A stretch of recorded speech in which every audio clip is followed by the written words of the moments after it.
Hola, me llamo David Moragas y soy el autor de Fervor.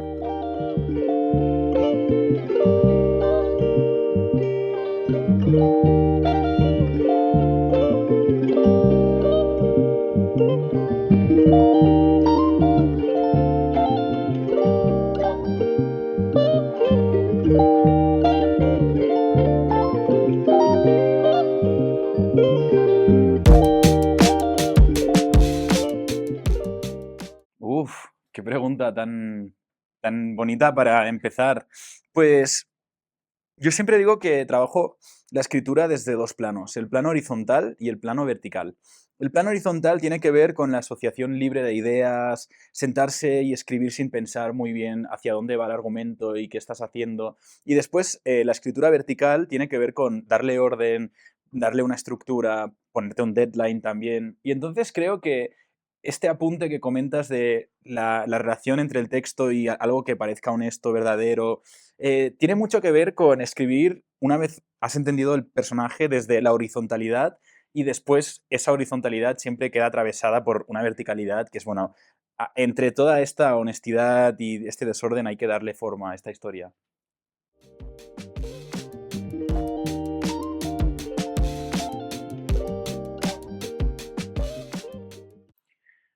Pues, eh, cl- claro, yo como llevo bastante tiempo formándome como escritor, guionista, porque he estudiado muchos años, tengo unas herramientas que me han dado en clase que están vinculadas a esto precisamente, a poder ordenar las ideas. Entonces, no es tan difícil, es como entretenido, es como hacer un puzzle. Tienes todas estas ideas, conoces bien a tus personajes, intuyes sobre la tesis, sobre lo que quieres hablar, y después es casi como un puzzle, darle orden, que tenga sentido la estructura. O sea, yo no diría que es difícil, pero sí que es entretenido. Es pasar muchos ratos haciendo esquemas, trazando mapas y cosas así.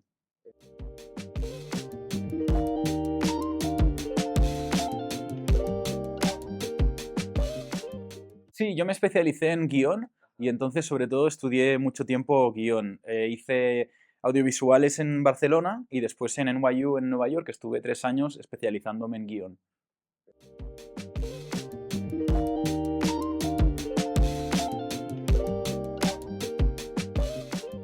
Pues una cuestión que me parece muy interesante en relación al deseo y el amor es que el deseo, así como el amor, está mediado por el contexto, está mediado por el momento en el que estás a nivel vital, pero también por el entorno, está mediado por la herencia cognitiva que te han dejado tus padres. Y toda esta mediación me parece francamente interesante, porque el amor como argumento universal ha existido desde los inicios de la literatura y de la dramaturgia, ¿no? Cuando pensamos en los textos de Shakespeare, por ejemplo, el amor era un tema capital. Entre otras cosas porque es un argumento muy accesible que dialoga con todo el mundo. El amor es como la muerte, nos afecta a todos, sea pobre, rico, de un sitio u otro, todos estamos atravesados por este argumento universal. Pero lo que más me interesa es esta parte que tiene que ver con el contexto. Y ahí es donde uno puede hablar de política, puede hablar de, pues esto, ¿no? La situación social de los jóvenes en Barcelona, o incluso en mi caso, como hablo desde la experiencia del colectivo, específicamente del hombre gay en Barcelona, pues ahí puedo hacer mucha política a través de un relato muy accesible como es el del amor.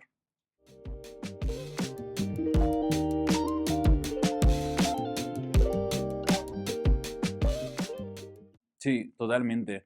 También, sí, a mí me gusta mucho estudiar la cuestión del capital y de las jerarquías de clase y cómo eso también influye a argumentos tan universales otra vez como es el amor o la muerte, ¿no?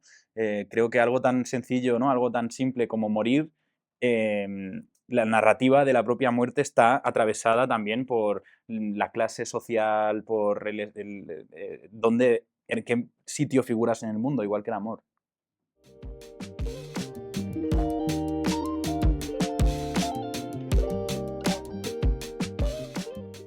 Mm, Pues San Juan es una fiesta en Cataluña muy importante. Es la noche más corta del año y la festejamos con fuegos artificiales, en Cataluña tenemos corrafocs, que es esto como cuadrillas que se juntan vestidas como de demonios con fuegos artificiales.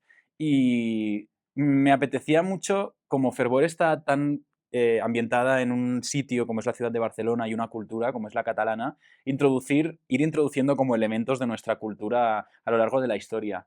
Yo cuando era pequeño mi padre siempre me decía que San Joan era como la noche más mágica del año y me parecía bonito empezar este relato de amor con este elemento casi mágico, ¿no? Cuando nos enamoramos, tendemos a pensar que este encuentro tangencial con una persona con la que no tenemos nada que esto, eh, tendemos a pensar como que hay una especie de predestinamiento, ¿no? A encontrar al otro, te enamoras de una persona y de repente piensas, ah, todo lo que ha pasado en esta vida me ha llevado a este momento, ¿no? De eclosión. Es algo que podemos interpretar como mágico, incluso, y por eso me apetecía como ubicarlo en la noche de San Juan.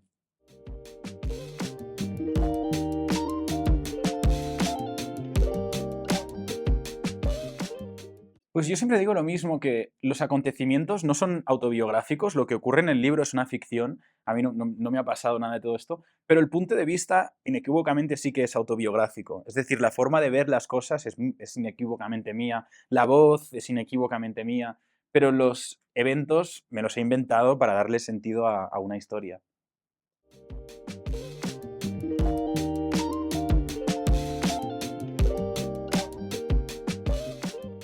Es un, Barcelona es como el lienzo que articula toda la historia.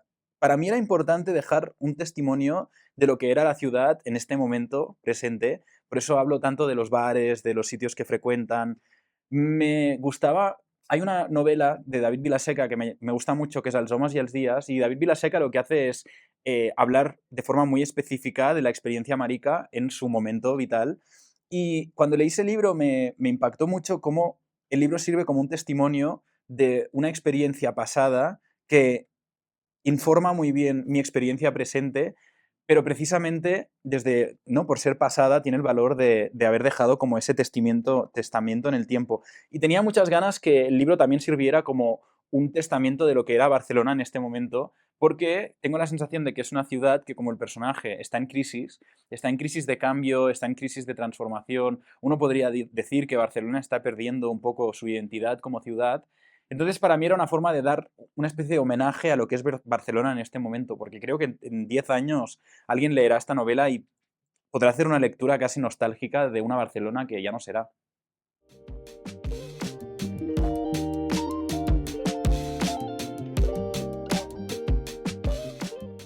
Mm.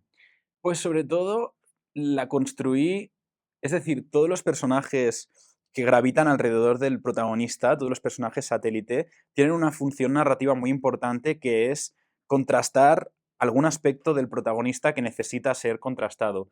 A mí me gusta mucho esta noción de que somos como nos ven o somos como nos describen nuestros amigos, el contexto, nuestra familia. Y en este libro, que en gran parte habla de encontrarse o encontrar tu lugar o darle respuestas a tu existencia, era muy importante tener estas figuras satélite que vayan rebotando sobre el personaje aquello que es o no es, o quiere ser o no quiere ser. Por ejemplo, la figura del padre como algo a lo que aspira, pero también algo de lo que sabe que quiere diferenciarse. La figura de su mejor amigo, Gerard, como una especie de versión más liberada de sus propias neurosis, o la figura de la madre como una especie de forma de honrar aquello que ha sido versus lo que puede ser o lo que quiere ser. Y, por supuesto, la figura de quien se enamora, ¿no? Como alguien sobre quien proyecta esta especie esa especie de aspiración a lo que le gustaría ser, ¿no? A lo que le gustaría acercarse.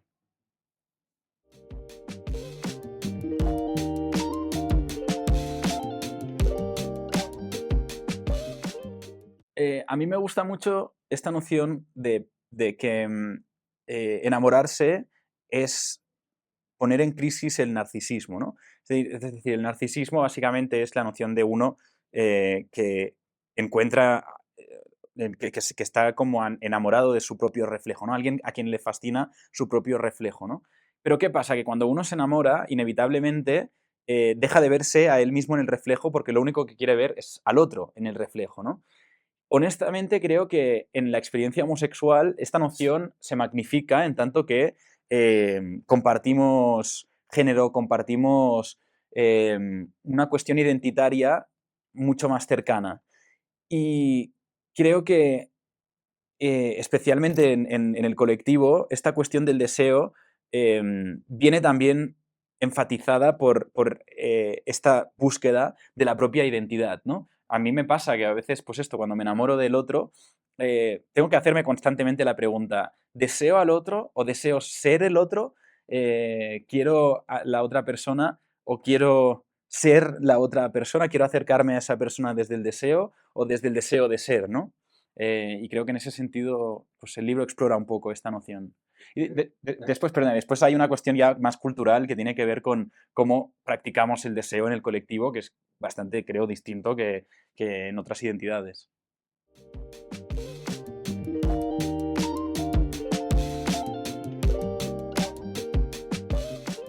Mm. Pues otra vez era una cuestión de encontrar un diálogo entre el amor en momento presente, la cuestión del deseo en momento presente, que es casi como la parte más pop del libro, como más popular, la narrativa del amor. Y para mí, claro, era esencial poder hablar de esto que decía antes, ¿no? Cómo el amor viene condicionado, el deseo viene mediado por quiénes somos, dónde vivimos, cuál es nuestra clase social y cuál es la herencia cognitiva que nos han dejado nuestros padres. Por eso para mí era importante, en el marco de una relación romántica, hablar también de cuál es la relación de esta persona con las historias de amor que le han precedido, como podría ser la de sus padres. Y ahí buscar el equilibrio, pues es una cuestión intuitiva de encontrar la forma de que ni que el libro fuese solo la cuestión de enamorarse y follar y bla, bla, con esta parte un poco más psicoanalítica que tiene que ver con su relación con su familia, su pasado.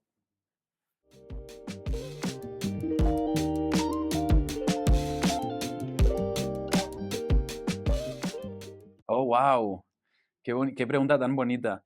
Pues, es decir, creo que el personaje tiene una obsesión con esta cuestión de cómo nos narramos, cómo contamos las cosas. De hecho, el propio libro es una narración que el personaje está haciendo a la persona que lee, que de repente se convierte en el sujeto protagonista, porque el libro está contado, ¿no? Al propio lector, el prota te lo está contando en primera persona. Y creo que eso tiene que ver con esta obsesión que tiene por cómo se narran las historias, cómo se cuentan. Y a veces pasa, por ejemplo, que él está contando una historia, te está contando algo que le ha pasado y de repente aparece su mejor amigo y le dice, bueno, no, como le dice, en realidad eso no es así, en realidad, pues por ejemplo, ¿no?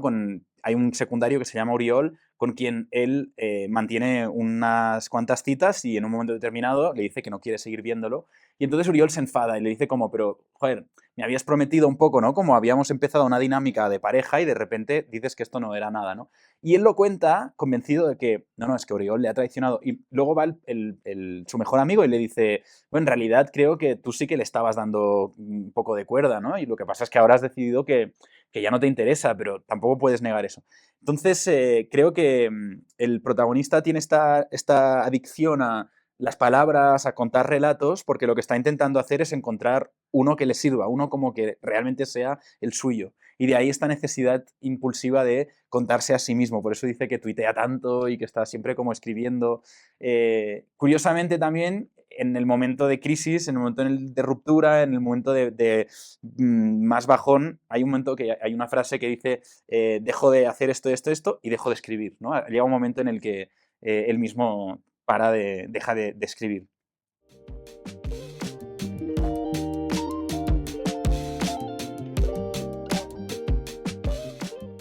Ah, lo primero es una frase que aparece en el libro que es, todos nos equivocamos, todos cometemos errores todo el rato. Y creo que a veces, sobre todo en el momento en el que estamos y al protagonista le ocurre un poco esta cuestión de, tiene mucho miedo a errar y tiene mucho miedo a que le juzguen por errar, ¿no? Como siempre tiene esta cosa de hace las cosas mal, pero siempre tiene una forma de justificar sus acciones. Y creo que para mí era una lección importante que quería transmitir con el libro, que es, primero, todos tenemos derecho a equivocarnos, todos nos vamos a enamorar mal en algún momento, porque nadie nos enseña a enamorarnos bien. Y entonces un poco la conclusión es como, todos podemos equivocarnos y en el error, en hacer las cosas mal, aparte de sentir culpa y aparte de sentir dolor, También hay mucho sentido del humor, que para mí ese era también como un fundamento del libro, y es que en toda esta odisea, en todo este periplo, hay también espacio para reírnos de nosotros mismos y para reírnos de la vida. Que francamente es divertida.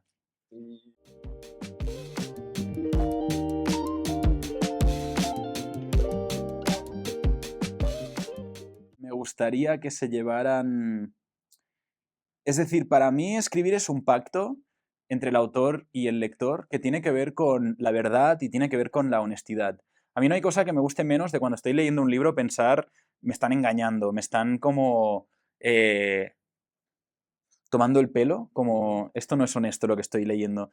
Y me gustaría que el libro puede gustar más o menos, pero me gustaría que los lectores terminaran pensando, vale, este autor ha sido honesto al menos, ¿no? Como no nos ha tomado el pelo, ha ido, se ha metido ahí donde tenía que meterse y se ha cumplido este pacto implícito que hay entre lector y escritor de, bueno, aquí no estamos haciendo perder el tiempo a nadie, hemos sido honestos.